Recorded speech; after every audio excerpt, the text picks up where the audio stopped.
যখন আপনারা আর্গুমেন্ট তৈরি আপিল তৈরি করবেন, আপিলে যেমন কয়েকদিন আমি বললাম যে আপনারা আর্থিক সংক্ষিপ্ত বিবরণ দেন, তারপরে হেতুবাদ দেন। হেতুবাদ অনেকে আর্গুমেন্টেটিভ হয়, অনেক বড় বড় হয়। তাহলে এইখানে অর্ডার 41 রুল 1 সাব রুল 2 তে বলা হয়েছে যে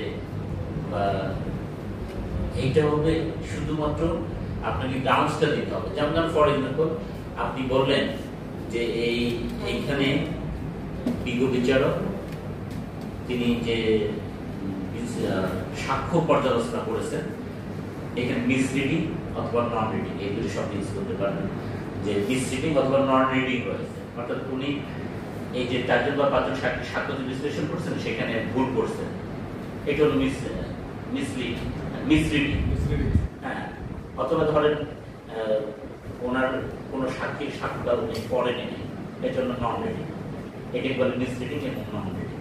তো এইটা একটা মনে করেন গ্রাউন্ডস হলো।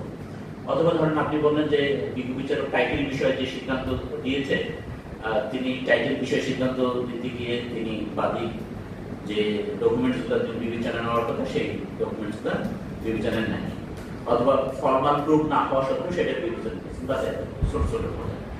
তো অর্ডার 41 রুল 1 সাপোর্ট 2 তে বলা হয়েছে যে যদি আপিলের মেমোটা এইভাবে গ্রাউন্ডসগুলো শিরোনাম আকারে দেওয়া না থাকে, কোনো আর্গুমেন্টেটিভ হয়, বড় করে দিলেন, হ্যাঁ ন্যারেটিভ দিলেন, তাহলে আদালত এটা আপনাকে রিটার্ন দিতে পারে যে আপনি এটা ঠিক করে দিয়ে দেন।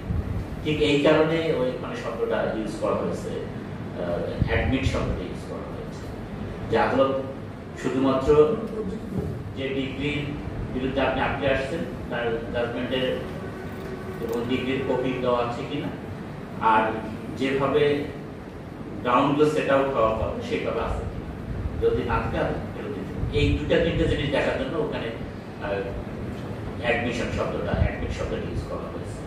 আর সিভিল মামলায় কোনো ধরনের ক্রিমিনাল মামলায় কোনো ধরনের অ্যাডমিশন শব্দটা পুরো সিআরপিসির কোথাও বলা হয়নি। এখন সেদিন দুলাল সাহেব ছিলেন বলতে, যেদিন আমরা প্রথম বিষয়টা উল্লেখ করেছিলাম, উনি একটা জিনিস বলছিল যে স্যার তাহলে আপিল কি যা তামাদি কি হবে। হ্যাঁ, তামাদির বিষয়টা একটা ভেরি ফার্স্ট ডে যেদিন আপনারা প্রচলিত অর্থে আমরা যে হিয়ারিং বিষয় নিচ্ছি সেদিন আসতে পারে কিনা।